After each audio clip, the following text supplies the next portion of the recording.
They said I was too young to understand the industry, too naive to survive it, too ambitious for my own good.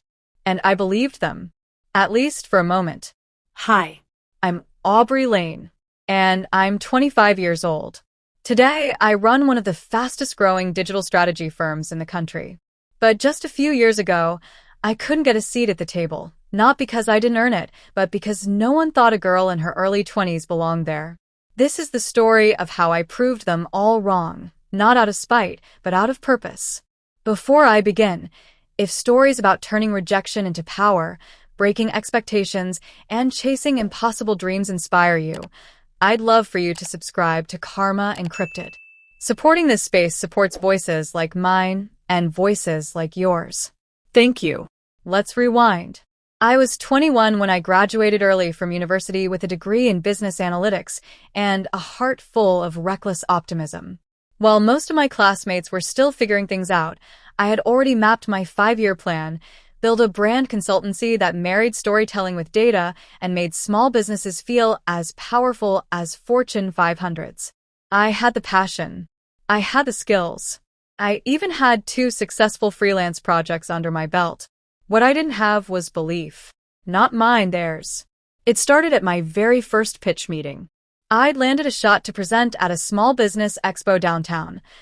A room full of local entrepreneurs, investors, and corporate gatekeepers. I had practiced my deck until it lived in my blood. I wore the one blazer that didn't drown me in fabric. I even walked in 10 minutes early, pretending not to be terrified. The moment I stood in front of the panel, I felt their eyes scanning me like I was the intern who took a wrong turn. One man, older, with salt and pepper hair and a gold tie pin, leaned back in his chair and whispered, not quietly enough, "She's what, 19? They laughed. I swallowed. I delivered my pitch anyway. Nailed every slide. Hit every stat. Finished with a quote from Maya Angelou and a market forecast that could have turned heads if anyone had been listening. When I was done, their feedback wasn't about the business model. It was about me. You're clearly smart, but we'd recommend getting a few more years of experience first. Impressive presentation, but you need someone seasoned to represent the brand. This is a man's world, sweetheart. Get a mentor." They smiled while they said it, as if they were doing me a favor.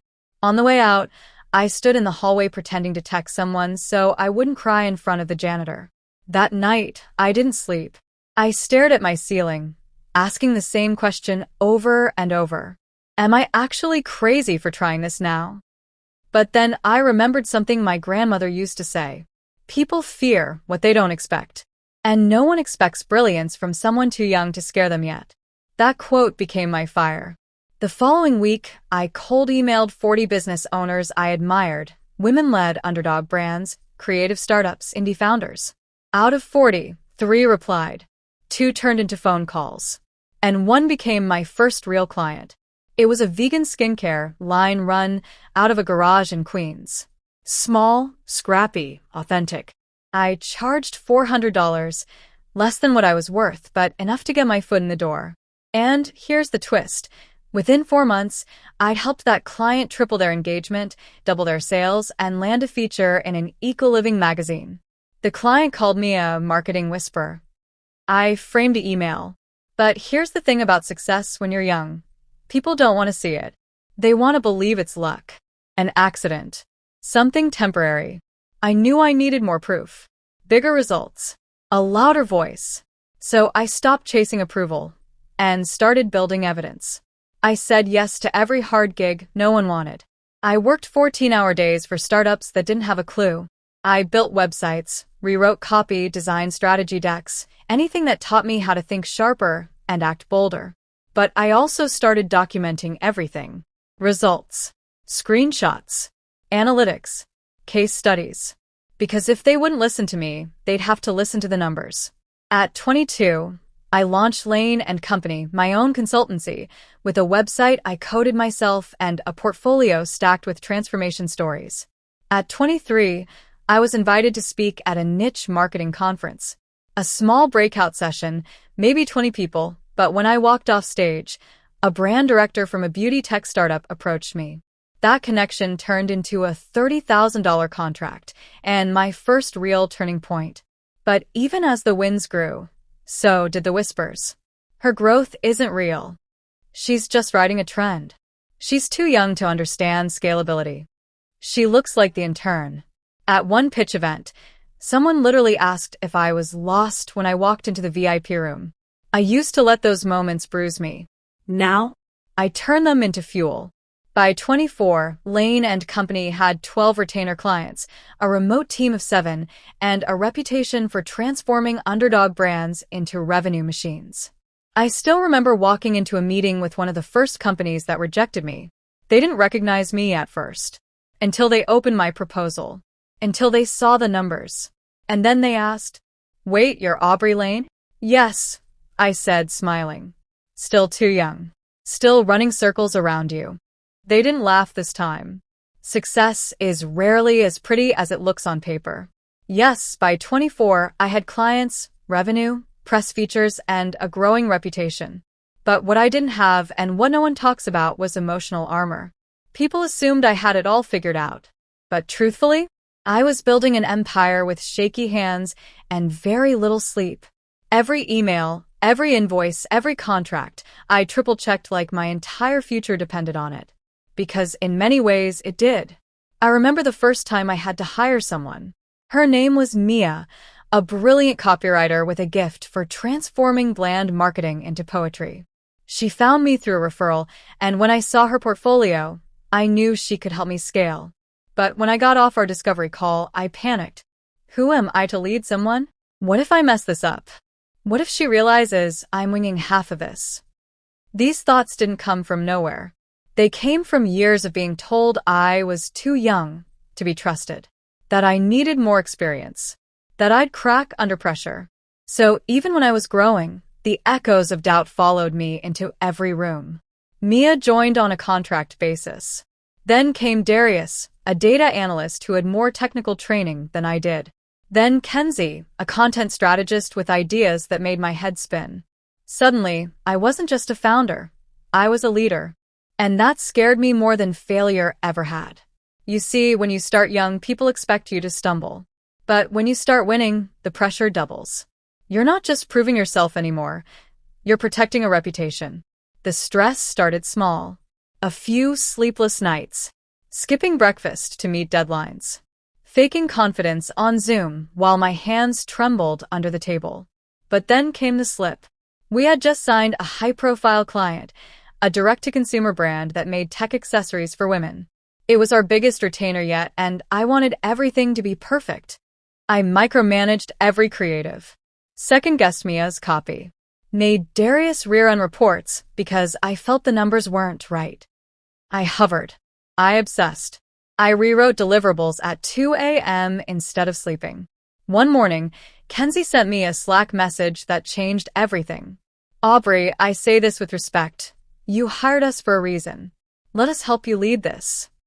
At first, I felt attacked, defensive, embarrassed. But then I realized she was right. I hadn't delegated. I had hoarded control. Because deep down, I still feared someone would come in, look around, and say, "Ah, there it is. She's too young after all." Imposter syndrome doesn't fade when you succeed. It grows teeth. Because now you have something to lose. That same week, I found myself standing in front of the bathroom mirror at 3 a.m., mascara smudged, reheating cold coffee, muttering to myself like a lunatic. "You built this. You're not faking this. You've earned this." I must have said it 30 times. It didn't feel true. But sometimes you have to say it until it becomes real. The next morning, I called a team meeting. I told them everything. How scared I was. How pressure was morphing into control. How I was terrified of letting them down, and even more terrified of letting myself down. And instead of walking out, they leaned in. Mia said, "You don't have to carry this alone. That's why we're here." Darius said, "We believe in you. Let us show you." And Kenzie smiled and added, "This right here? This is real leadership." That was the moment I stopped pretending to have it all together. That was the moment I became a real CEO. From then on, our workflow changed. We implemented systems, Asana for project tracking, Notion for internal docs, Slack etiquette to reduce chaos. I blocked out time every week for mental rest, no meetings, no calls. I started mentoring instead of micromanaging. I gave the team freedom, and in return, they gave me results that blew our early benchmarks out of the water. But not everything was smooth. I still had to prove myself to clients twice my age. At one point, I walked into a pitch meeting, and the CEO of the brand greeted me with, "Tell your boss I'm here." I extended my hand and smiled. "Nice to meet you. I am the boss." He looked like he'd just swallowed a stapler. That client didn't sign with us. And I was okay with that, because I wasn't interested in convincing people who didn't respect the room they walked into. In fact, I began building a brand that repelled the wrong people. We made it clear in our onboarding deck. We value innovation over ego, collaboration over control, and results over resumes. Our culture became a magnet for startups led by women, minorities, and creatives who had been underestimated too many times. They saw in us what they saw in themselves: resilience. By the time I turned 25, Lane and Company had grown to 18 team members across 5 countries. We were managing campaigns that generated $8 million in client revenue annually. And we'd built a brand voice so distinct, other agencies started trying to imitate it. People who once said I was too young now asked me to speak at their conferences. Professors who ignored my emails were now inviting me to lecture in their entrepreneurship classes. A journalist who once rejected my press kit wrote a glowing feature titled, "Meet the 25-year-old disrupting brand strategy from the inside out." But it wasn't the money or the mentions or the milestones that mattered most. It was the peace. The peace of knowing I didn't have to shrink anymore. The peace of knowing that leadership didn't mean knowing everything. It meant standing in truth, owning your limits, and empowering your people. In Chapter 3, I'll reveal the first major betrayal I faced, the consultant I trusted, the contract I didn't read closely enough, and the $60,000 lesson that nearly derailed everything.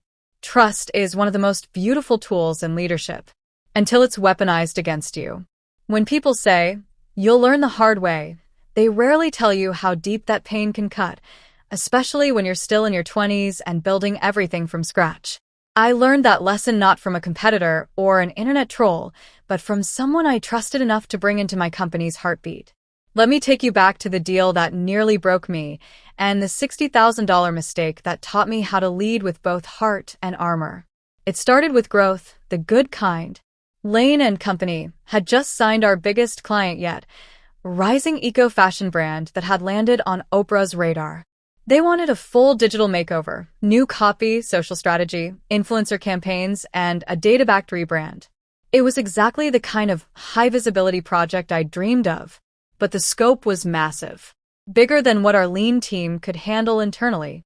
That's when Noel came recommended, a consultant who'd worked with several boutique agencies, slick website, confident referrals. He had a LinkedIn trail of impressive projects and spoke like he had the solution to every bottleneck. "I don't just consult," he told me in our first call. "I elevate." I was charmed, blinded even. I brought him on to help with systems development, automating our client onboarding, CRM, campaign reporting, the technical backend stuff that would keep us agile. He moved fast, talked faster, and at first he delivered. We launched a new portal, streamlined client dashboards, introduced an internal framework I'd been dreaming about for months. The problem was, I never asked who owned the systems he was installing. 3 weeks into the rollout, my project manager flagged a weird invoice. It wasn't routed through our standard system. It came from an LLC I didn't recognize. The subject line said, Phase 1, White Label Architecture Licensing Fee, $15,000. Wait, licensing? I thought he was building with us, not selling us a locked package. I emailed Noel directly, confused but polite. "Hey, just want to clarify the scope here. Is this architecture proprietary?" His response was cool and condescending. "Aubrey, you're brilliant, but green. What I've built is mine. You're leasing access, not owning it. Don't worry, this is normal in agency scaling." No, it wasn't. I went back to the contract I'd signed, a digital agreement he'd sent in a rush. During the week, I was juggling 5 client deadlines and my first press interview. I hadn't sent it through legal. I hadn't even fully read the fine print. And right there in black and white, all systems architecture remains intellectual property of the contractor and is licensed to Lane and Company under a monthly access model. I'd signed away our own internal operations without even knowing. Overnight, our backend belonged to someone else. And the worst part? He now held a kill switch. If we stopped paying, our systems would go down. Our portals, our analytics dashboards, our entire client-facing backend. I'd been outmaneuvered. And I was humiliated. I called Danica, our part-time legal counsel, and told her everything. She didn't sugarcoat it. Legally, he's protected. You signed it. Morally, it's a trap. But you're not powerless. She helped me draft a phased exit strategy, migrating critical data, reverse engineering the frameworks, reassigning permissions. It took 6 weeks and cost us $60,000 in redesigns, fees, and lost productivity. During that period, I barely slept. My stomach stayed in knots. Every client call felt like I was standing on a trap door, hoping it wouldn't swing open. Noel, meanwhile, remained smug. He offered to waive future fees if we kept him on for 6 more months. I declined. I told him, in writing, "We're done leasing what we should have built ourselves. Thank you for the lesson." His response? "You'll regret losing me." I never did, but I regretted losing trust in myself for a while. That incident changed me, not into someone bitter, but into someone boundaried. I implemented 3 major shifts immediately. Legal review became mandatory. Every contract, every scope of work, every handshake deal, nothing moves without Danica's eyes on it. We built internal ops in-house. No more white label shortcuts. If we didn't know how to build it, we learned. I started trusting slower. Not because I was jaded, but because I finally respected what I was protecting. People say, "You're too young to know better." But I say, you're never too young to learn the hard way and bounce back smarter. By the end of that quarter, we were fully independent again. And that eco-fashion brand? They renewed their contract for double the scope. A few months later, I saw Noel promoting a new consulting package on LinkedIn. His pitch: helping founders scale smarter, without giving away the back end. I smirked. Even my mistakes became someone else's marketing plan. But here's the real plot twist. That whole mess turned me into a better founder than success ever could. I learned to slow down even when pressure sped up. I learned to ask questions, even if I feared looking uninformed. I learned that being too young doesn't mean being unprepared. It means being underestimated. And sometimes, underestimation gives you the space to build quietly and strike loudly when it counts. In Chapter 4, I'll show you how I stepped into the spotlight, the moment I went from hidden talent to industry force, and how a single live interview changed the trajectory of my company forever. Some people rise behind the scenes, and some rise when the spotlight hits them, ready or not. For years, I'd built my company quietly, behind laptop screens and client decks, with barely a whisper of personal branding. I told myself it was better to let the work speak, that the numbers and the outcomes would be enough. And in some ways, they were. But in today's world, visibility is currency. And eventually the game changes, not just when you succeed, but when you start to own it. This is the story of the moment I finally stepped forward, when I took the mic, claimed my voice, and everything changed. It began with an email I almost ignored. The subject line said, "Panel invite, elevating young voices in tech and strategy." It was from a mid-tier event organizer hosting a conference on digital disruption. I skimmed it.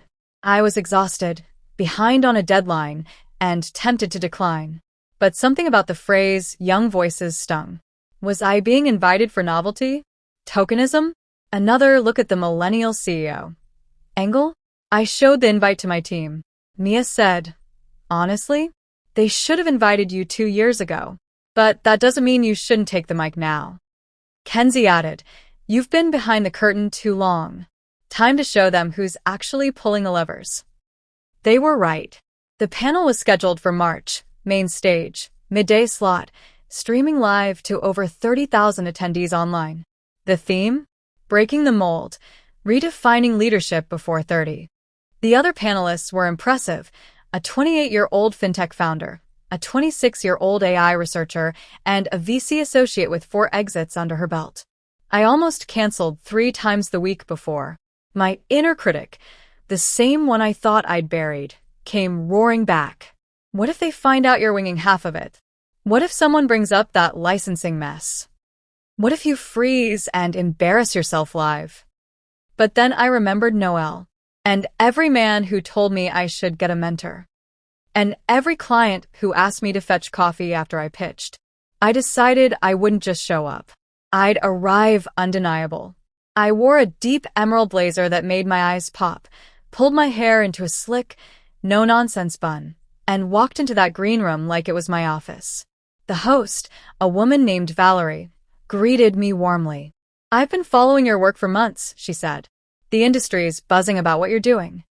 That was the first time I realized I had buzz, and I hadn't even been listening. The panel began. Soft music, bright lights, 3 chairs on a wide stage, facing an ocean of industry veterans, founders, and students.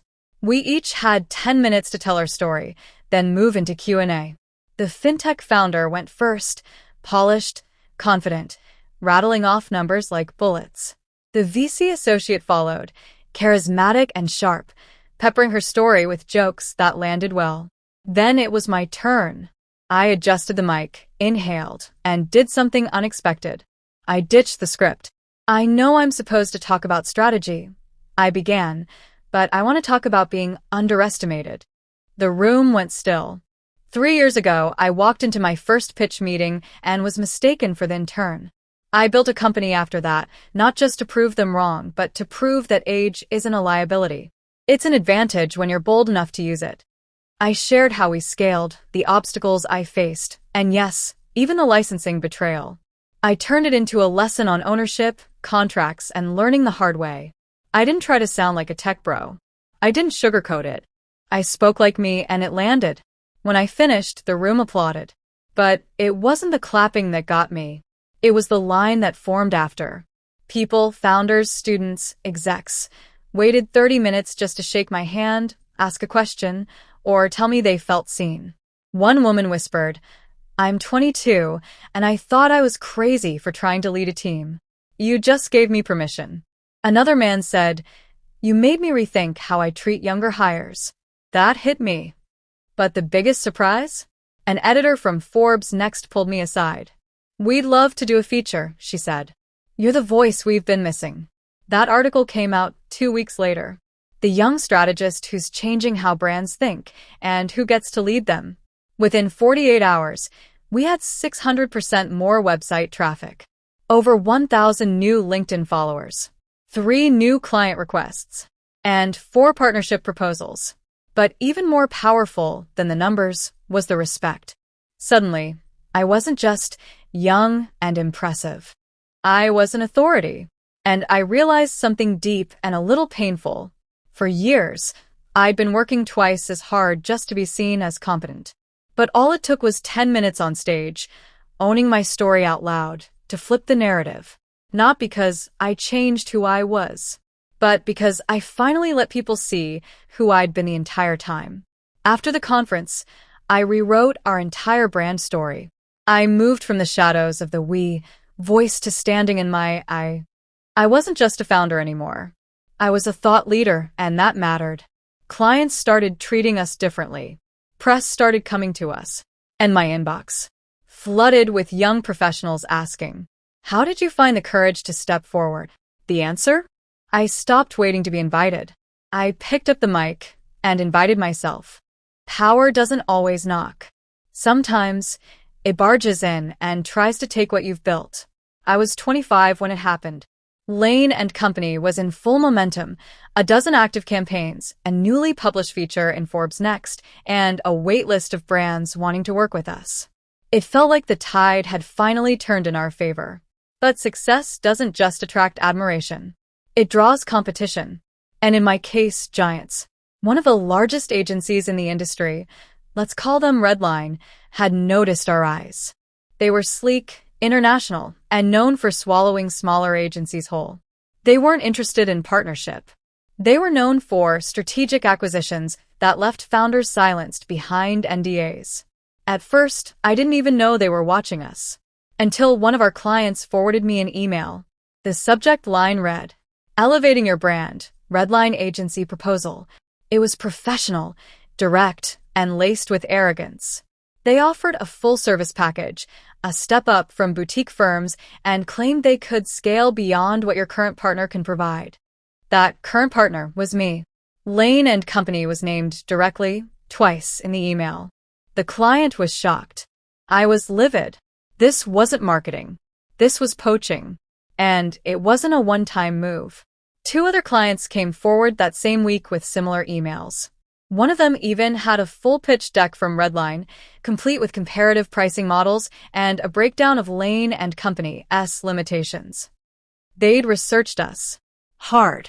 They had performance estimates, old campaign stats, and screenshots from our published materials. I sat in my office holding my phone, heart racing. Was this legal? Was this fair? Could they really take everything? For about 30 seconds, I spiraled.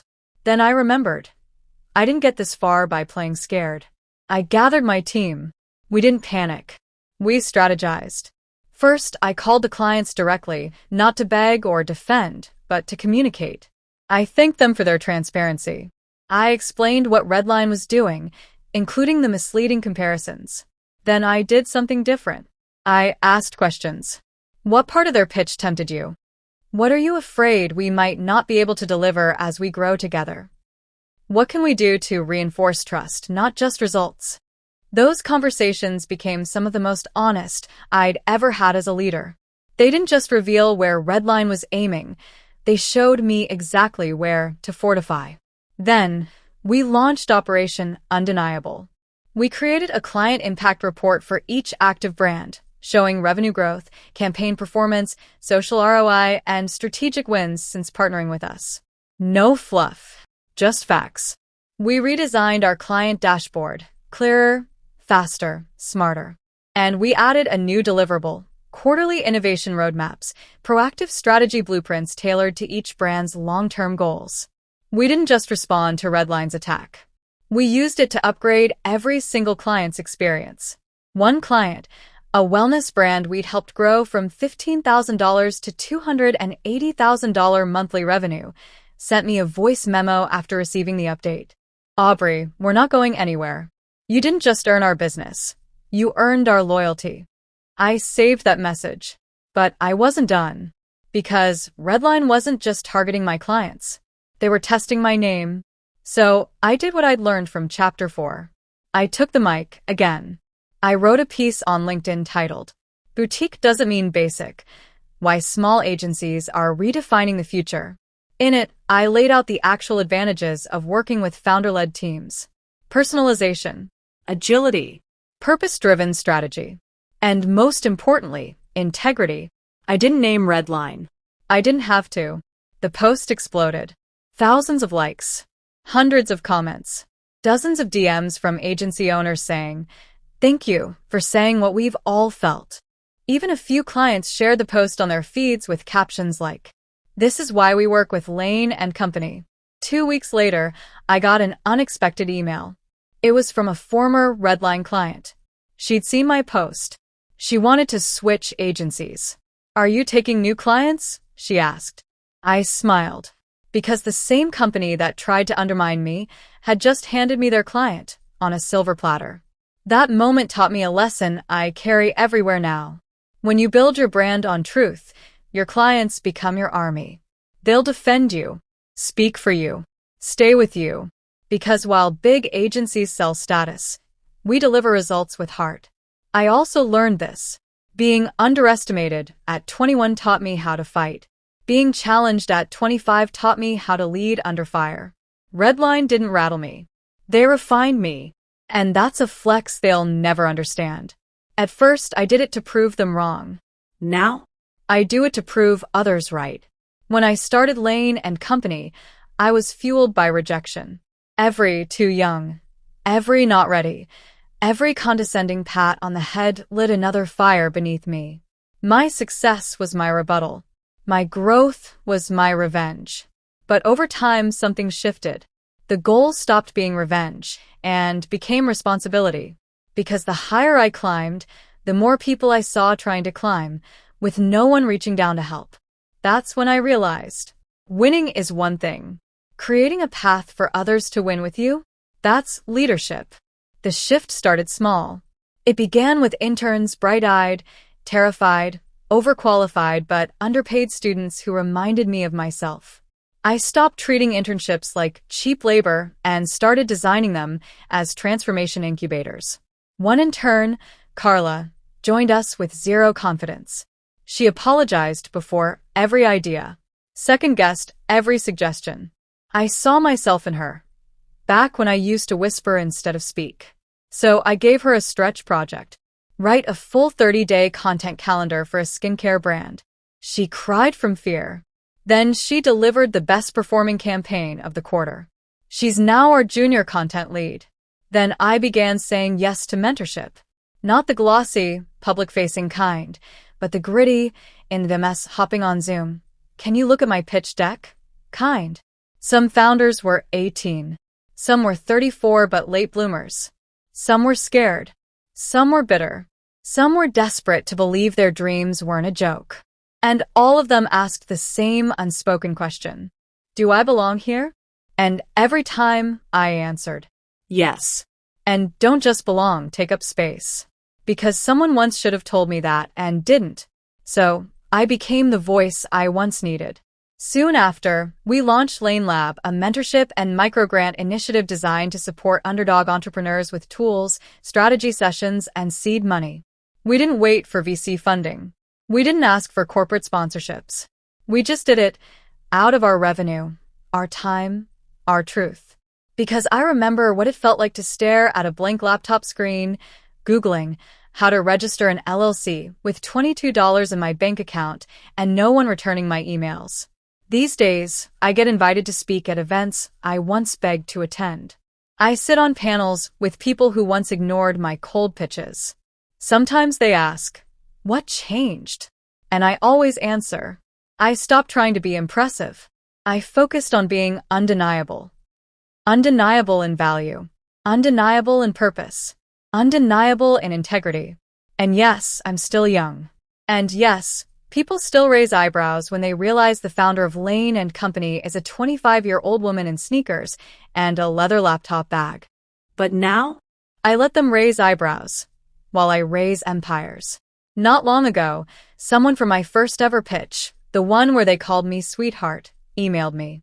They didn't remember me, but they'd heard of Lane and Company. They wanted to know if I'd be open to collaborating on some strategy.